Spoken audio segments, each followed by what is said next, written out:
നമുക്ക് ഏറ്റവും കൂടുതൽ ഇഷ്ടമുള്ള വാഹനമാണ് ടൊയോട്ട. ടൊയോട്ടയിൽ ഏറ്റവും കൂടുതൽ മൂവിങ് ആയിട്ടുള്ളൊരു വണ്ടിയാണ്, ഫാമിലി വെഹിക്കിളാണ് ലിവ. ഈ ലിവയിൽ കുറച്ച് മോഡിഫിക്കേഷനാണ് ഇന്ന് ചെയ്യാൻ പോകുന്നത്. ഒത്തിരി പേര് ചോദിച്ചിരുന്നൊരു വെഹിക്കിളാണ് ലിവ, അതെങ്ങനെ മോഡിഫൈ ചെയ്യാന്നുള്ളത്. അപ്പോൾ അതിന് ഇൻറ്റീരിയർ ലുക്കും സേഫ്റ്റി ഫീച്ചറുമാണ് കാണിക്കാൻ പോകുന്നത്. നോക്കാം.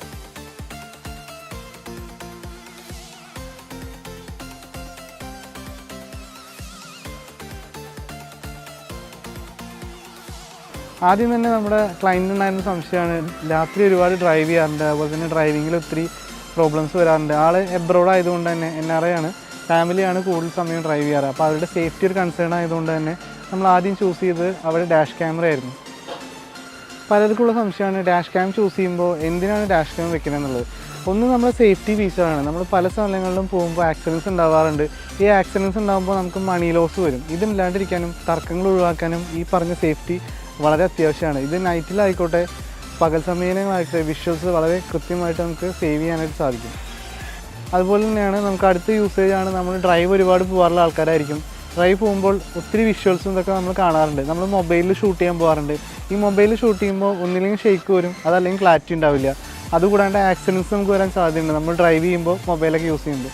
ഇതിന് പകരം നമ്മളത് കണക്ട് ചെയ്തിട്ട് കഴിഞ്ഞാൽ 4K നമുക്ക് റെക്കോർഡ് ചെയ്യാനായിട്ട് പറ്റും, HD ക്ലാരിറ്റിയോടുകൂടി കാണാനായിട്ട് പറ്റും. എന്ത് വിഷ്വൽസ് ഉണ്ടായിക്കോട്ടെ നമുക്കത് കാണാനായിട്ട് പറ്റും. നമ്മൾ പല സമയങ്ങളും പല വൈൽഡ് ലൈഫിലൊക്കെ അനിമൽസിനെ കാണാറുണ്ട്. ആ സമയത്ത് ചിലപ്പോൾ മൊബൈൽ ഓൺ ചെയ്ത് വരുമ്പോഴേക്കും അത് പാസ് അവേ ചെയ്തിട്ടുണ്ടായിരിക്കും. അപ്പോൾ അത്രയും ഘട്ടങ്ങളിലൊക്കെ ഈ ഡാഷ് ക്യാമറ നമ്മൾ യൂസ്ഫുള്ളാണ് ശരിക്കും പറഞ്ഞാൽ. അതുപോലെ തന്നെ ഒത്തിരി ആൾക്കാരുടെ സംശയമാണ് ഡാഷ് ക്യാമറ എങ്ങനെ ചൂസ് ചെയ്യും. മാർക്കറ്റിൽ ഒത്തിരി ഡാഷ് ക്യാംസ് അവൈലബിൾ ആണ്, പല പ്രൈസിൽ അവൈലബിൾ ആണ്. എങ്ങനെ ചൂസ് ചെയ്യുന്നുള്ളത്, ബേസിക്കലി ഡാഷ് ക്യാം ചൂസ് ചെയ്യുമ്പോൾ ഫ്രണ്ട് ആൻഡ് ബാക്ക് ആണ് നമ്മൾ ചൂസ് ചെയ്യേണ്ടത്. മിനിമം ഒരു 4K ഇങ്ങനെ റെക്കോർഡിംഗ് ക്വാളിറ്റി ഉള്ളത് നിങ്ങൾ ചൂസ് ചെയ്യുക. അതുപോലെ തന്നെ ഇത് വയറിങ്ങിന് ക്രാക്ക് വരാത്ത രീതിയിലുള്ള ഓപ്ഷൻസിലേക്ക് ചൂസ് ചെയ്യാനായിട്ട് നോക്കുക. നമുക്ക് പ്രൈസിനെക്കാട്ടി ഉപരി നമ്മുടെ ലൈഫ് സേവ് ചെയ്യുന്ന ടൈപ്പ് ആയിരിക്കണം. കൂടുതൽ പേരും ഓഫേഴ്സും അതുപോലെ ചീപ്പസ്റ്റ് പ്രൈസിലൊക്കെ ഉള്ള ഓൺലൈൻ ഒരുപാട് ഐറ്റംസ് ചെയ്യാറുണ്ട്. സർവീസാണ് നിങ്ങൾ നോക്കേണ്ടത്, അത് വളരെ ഇമ്പോർട്ടൻ്റ് ആണ്. കാരണം ഒരു ആക്സിഡൻറ്റോ എന്തെങ്കിലും സംഭവിച്ചു കഴിഞ്ഞാൽ നമുക്ക് ആകെ ഉണ്ടാവുന്ന എവിഡൻസ് ഈ ഡാഷ് ക്യാമിലാണ് കിട്ടുക. അപ്പോൾ നിങ്ങൾ ഒരിക്കലും പ്രൈസിൻ്റെ പിന്നാലെ പോകാണ്ട് ക്വാളിറ്റിയിൽ കോംപ്രമൈസ് ചെയ്യാണ്ട് ഏറ്റവും നല്ല ബ്രാൻഡ് തന്നെ ചൂസ് ചെയ്യുക, ഏറ്റവും നല്ല സർവീസ് ചെയ്യുന്ന എക്സ്പേർട്ടിനെ തന്നെ ചൂസ് ചെയ്യുക. അതുപോലെ വളരെ ഇമ്പോർട്ടൻ്റ് ആയിട്ടുള്ള കാര്യം, എല്ലാവരും ഒരുവിധം പേരും ഡാഷ് ക്യാം യൂസ് ചെയ്യുന്നുണ്ട്, കമ്പനിയിൽ നിന്നും ഡാഷ് ക്യാം ഉപയോഗിക്കുന്നുണ്ട്. പക്ഷേ ഇതിൽ കിടക്കുന്ന മെമ്മറി കാർഡ് ചില സമയത്ത് ക്രാക്ക് ആവാറുണ്ട്. ഇത് നിങ്ങൾ റാൻഡംലി ഒരു 3 months കൂടുമ്പോഴേലും ഇതിൻ്റെ വിഷ്വൽസൊക്കെ ഒന്ന് എടുത്ത് ചെക്ക് ചെയ്യുക. അതുപോലത്തെ ഈ മെമ്മറി കാർഡൊക്കെ ഒന്ന് ഫോർമാറ്റ് ചെയ്ത് ഉപയോഗിച്ച് നോക്കുക. കാരണം എന്താ വെച്ചാൽ ഈ അടുത്ത റീസെൻ്റ്ലി നമ്മുടെ ഒരു കസ്റ്റമർക്ക് ഉണ്ടായ അനുഭവമാണ്. നമ്മുടെ കയ്യിൽ നിന്ന് പർച്ചേസ് ചെയ്തല്ല അദ്ദേഹം, എങ്കിൽ കൂടി നമ്മൾ ടെസ്റ്റ് ചെയ്യുന്ന സമയത്ത് ഈ മെമ്മറി കാർഡ് വർക്കിംഗ് ആയിരുന്നില്ല. അപ്പോൾ നമുക്ക് ഈ റെക്കോർഡിങ്സ് ഒരിക്കലും കിട്ടില്ല. നമ്മൾ എന്തെങ്കിലും ആക്സിഡൻറ്റ് സംഭവിച്ചതിന് ശേഷമായിരിക്കും വിഷ്വൽസ് നോക്കുക, അപ്പോൾ ഇതുണ്ടായിരിക്കില്ല. ഈ ഒരു പറഞ്ഞ കാര്യം നിങ്ങളുടെ ഫ്രണ്ട്സോ റിലേറ്റീവ്സിനും കൂടി ഷെയർ ചെയ്ത് കൊടുക്കുക. കാരണം ഒത്തിരി പേര് ഇത് ഡാഷ് ക്യാംസ് ഒരുപാട് സ്ഥലത്ത് നിന്ന് വെക്കുന്നുണ്ട്, പക്ഷേ അതിൻ്റെ മെമ്മറി കാർഡിൽ റെക്കോർഡിംഗ് വർക്ക് ചെയ്യുന്നുണ്ടോ എന്ന് ചെക്ക് ചെയ്യാറില്ല. ഇത് വളരെ വളരെ ഇമ്പോർട്ടൻ്റ് ആണ്. അടുത്തായിട്ട് വളരെ ഇമ്പോർട്ടൻ്റ് ആയിട്ടുള്ള ഇൻഫോർടൈൻമെൻറ്റ് സിസ്റ്റമാണ്. കമ്പനി നൽകിയിരിക്കുന്ന ഒരു നോർമൽ ഇൻഫോർടൈൻമെൻറ്റ് സിസ്റ്റം ആയിരുന്നു, അത് നമ്മൾ മാറ്റിയിട്ട് ഒരു ഫുള്ളി ആൻഡ്രോയിഡ് ആയിട്ടുള്ള ഇൻഫോർടൈൻമെൻറ്റ് സിസ്റ്റം ഇൻസ്റ്റാളേഷൻ ചെയ്തു. ഇൻഫോർടൈൻമെൻറ്റ് സിസ്റ്റത്തിൽ ഏറ്റവും കൂടുതലായിട്ട് നമുക്ക് ഉപയോഗപ്രദമായിട്ടുള്ളത്, നമ്മൾ ഡ്രൈവ് ചെയ്യുന്ന സമയത്ത് നമുക്ക് നാവിഗേഷൻസ് ഒത്തിരി സ്ഥലങ്ങൾ നമ്മൾ പെട്ടുപോകാറുണ്ട്, നാവിഗേഷൻ വർക്ക് ചെയ്യാണ്ടൊക്കെ ആവാറുണ്ട്, അല്ലെങ്കിൽ പലരോട് ചോദിച്ചു വരാറുണ്ട്. ഇതിന് ഏറ്റവും ബെറ്റർ ഓപ്ഷനാണ് നാവിഗേഷൻ. ഗൂഗിൾ മാപ്പ് അതിൽ അപ്ലോഡ് ചെയ്യാനായിട്ട് സാധിക്കും, നമുക്ക് റൂട്ട് കറക്റ്റായിട്ട് സാധിക്കും. അതുപോലെ തന്നെ നമുക്ക് ഫാമിലിയൊക്കെ ആയിട്ട് ഡ്രൈവ് ചെയ്യുന്ന സമയത്ത് യൂട്യൂബ് അതുപോലെ തന്നെ വീഡിയോസ്, സിനിമയൊക്കെ ഹോട്ട്സ്റ്റാറൊക്കെ കണ്ട് ആസ്വദിച്ച് ഡ്രൈവ് ചെയ്യാനായിട്ട് സാധിക്കും. പിന്നെ ഏറ്റവും ഇമ്പോർട്ടൻ്റ് ആയിട്ട് പറയുന്ന കാര്യം, നമ്മൾ ഡ്രൈവ് ചെയ്യുമ്പോൾ നമുക്ക് ഹാൻഡ് ഫ്രീ ആയിട്ട് മൊബൈൽ ഉപയോഗിക്കാനായിട്ട് പറ്റും. അതുപോലെ കോൾസ് വരുമ്പോൾ അറ്റൻഡ് ചെയ്യാനും മൊബൈൽസ് പാട്ട് പ്ലേ ചെയ്യാനുള്ള ഓപ്ഷൻസ് അതിലുണ്ട്. അപ്പോൾ നിങ്ങൾ ഡ്രൈവിംഗ് ആസ്വദിച്ച് ഡ്രൈവ് ചെയ്യാനായിട്ട് ഏറ്റവും വേണ്ട ഇമ്പോർട്ടൻ്റ് ആയിട്ടുള്ളൊരു സംഭവം തന്നെയാണ് ഒരു ആൻഡ്രോയിഡ് സിസ്റ്റം. ഇന്ന് ആൻഡ്രോയിഡ് മാർക്കറ്റിൽ ഒത്തിരി ഐറ്റംസ് അവൈലബിൾ ആണ്. അപ്പോൾ നിങ്ങൾ എങ്ങനെ ചൂസ് ചെയ്യുന്നുള്ളത് നിങ്ങളുടെ വളരെ സംശയമായിരിക്കും.